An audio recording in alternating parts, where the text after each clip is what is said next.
What's up guys, welcome to day of Bootmas and the Boot Wizard 2019 Boots of the Year Awards. This video is a little bit of a cheat. It is a Boots of the Year, but it's also a video I've been wanting to make for quite some time. The reason I've really wanted to make this video is because I am a goalkeeper by trade, and while I don't believe in boots by position at all, I do think there are some very specific requirements to the goalkeeping position, especially when it comes to boots, that are different to the rest of the field. Before we jump into those top 6 boots, let's consider what those things are. What do we want as goalkeepers to make a boot great? So for starters, there's always going to be that cold, windy, wet, rainy night in Stoke where you're going to be stood around because your team's doing all the attacking and all you want is warm, dry, comfortable feet, because that ball could come to you at any moment and you don't want to be barefoot and cold to the ball. You've got to be comfortable in your boots for the amount of time that you are potentially going to be standing around and then asked to jump into action. Speaking of jumping into action, something that gets overlooked for goalkeepers' boots is the traction.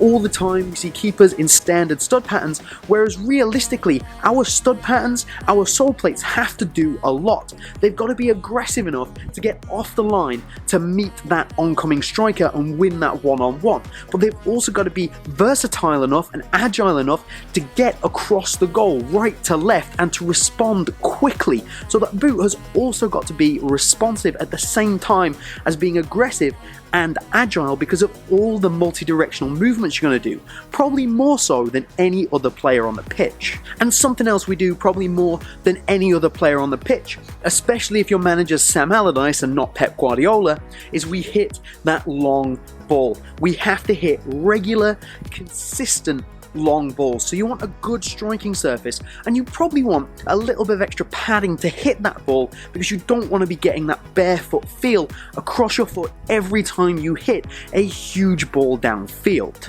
And finally, just as a general point, we absolutely do not want to be thinking about our boots. We have so many other things to consider that our boots are the last thing that we want to have to think about when we're on the pitch. They've just got to go on and do their job with no problems. So with all that in mind, remember to like the video, remember to get subscribed, and let's jump into my top 6 boots for goalkeepers 2019.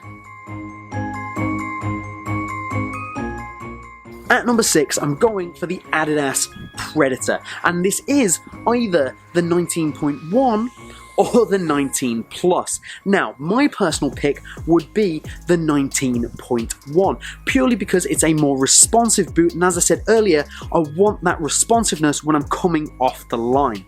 The downsides to this boot are kind of in the sole plate area. It's not the most aggressive traction, it can feel a little bit clunky, but the upper is beautifully soft and it does reasonably well with the touch on the ball, although there's not really any extra help in those wet weather conditions. While the 19 plus has the huge benefit of not having laces to contend with, laces, goalkeeper gloves, they don't really match. The lack of responsiveness because of that laceless system does mean that the 19.1 is my preference between the two, but the Predator is a good option for goalkeepers at number 6. At number 5, a boot that follows a similar fashion to the Predator in terms of it being a soft knit and also having a laced and laceless option. It is the Lotto Solis line. So we have the Solis Gravity, which is the laceless, and the Solis 200 with the laces.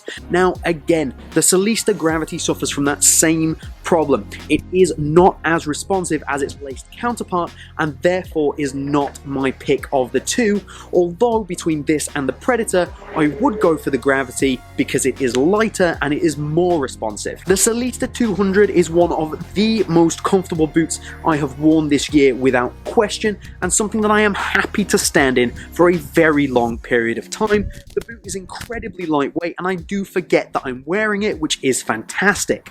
The lockdown is great. The responsiveness is good, if not fantastic, because this upper is so soft, but that is a benefit when you're consistently hitting those long balls I was talking about. The outsole is snappy, but the stud pattern is not the most aggressive for straight line, but it does give you good multi-directional movement, even though I would like it to be a little more aggressive all around. But a fantastic option for goalkeepers, and comes in at my number 5. We're going to have the New Balance Tokala V2. This has another sole plate and stud pattern that is actually quite good for multi-directional movement. It's slightly more aggressive than what you're going to get from something like the Lotto, and I like it a lot. It's lightweight. It has an almost leather-like touch and feel to the upper, which I think is fantastic, although it is a little more on the barefoot side. The lockdown and responsiveness is good, and from a goalkeeping perspective, this really is a boot that kind of ticks all the boxes to a good level without being absolutely outstanding. So this comes in at number 4, is well worth your consideration, and if you want to see my full review, do click up in the corner. At number 3, it's a boot that might surprise a lot of you, and it is the Nike Phantom Venom Elite. Now, this is marketed as a striker's boot, a boot for power and precision, a boot made out of Flyknit for a barefoot touch. Why would this be a good boot for goalkeepers? There are 2 main reasons for this. For me, the outsole is absolutely the best outsole for goalkeepers. It is responsive, it is snappy, and look at that stud pattern. It is multi-directional aggressive. It's exactly what I want from my stud pattern, and it would not be uncommon to see me rocking this on a nice day. It also has that big striking area we're talking about, those precision power elements in here, and a big striking area for smashing that ball downfield where you need to. You get a nice touch on the ball with this. I think it has a couple of really top-end elements if you're looking for a good goalkeeper's boot. The only negative for me is that it does have more of a barefoot feel. It is quite a thin and tight-fitting boot, which sometimes isn't what I want from a comfort standpoint and also from a repeated long ball standpoint. However, it is well worth your consideration. If you want something that's a little bit more aggressive, I would really highly consider this as a fantastic boot for goalkeepers. At number 2, we are taking a boot that you will see a lot of top-end goalkeepers wearing. It is the Copa 20 Plus or the Copa 19 Plus. This is a full leather upper that fits like a slipper. There are no laces to worry about, exactly as I said with the other boots, but it doesn't affect the responsiveness of the boot quite as much as those. The striking of the ball is consistent and fantastic, and that sole plate is good enough. Again, not the most aggressive, but you do get good multi-directional movement out of the Copa 19 and 20 Plus. The extra grip element on the 20 Plus does a great job of pushing it just to the next level when you're trying to hit those slightly more finesse-filled clearances, and this really is the epitome of the boot you can put on and forget about. You don't have to worry about anything.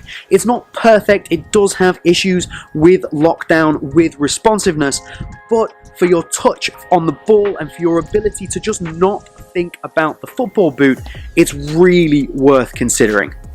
Copa 20 Plus, number 2.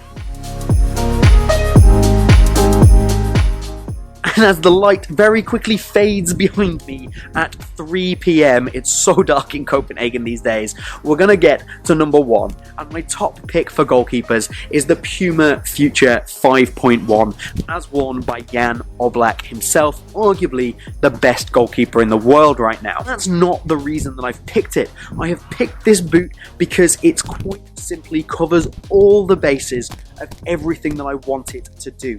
It is a soft upper, it has a fantastic memory foam like fit, it's unbelievably comfortable. probably the most comfortable boot on the market right now. It has a great amount of grip texture across the boot for both those finesse shots and the padding for those long clearances on repeat if necessary. The outsole is underrated in its aggressiveness. It has that multi-directional traction while also giving you good aggressive straight line traction for getting off your line, and that net fit customization works for every position, but as a goalkeeper you can tie those up exactly how you like to get the feeling that you like with nothing to worry about. For me, the Future 5.1 covers every single base.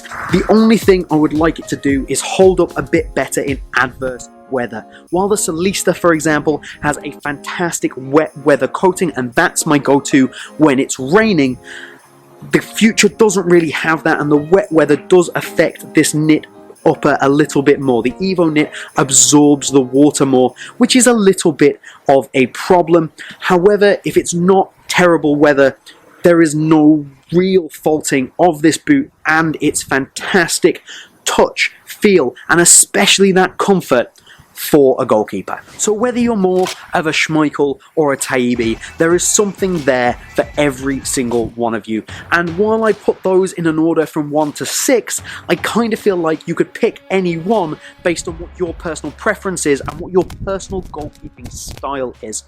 Genuinely, if you have any questions about boots for goalkeepers, then put them down in the comments. I would love to answer them. Remember to like this video, it helps me out a huge amount. Let's get subscribed by clicking here and click over here to get some of my other content. But that's all from BootWizard here today. I hope you've enjoyed it. Have a good one, and I'll see you soon.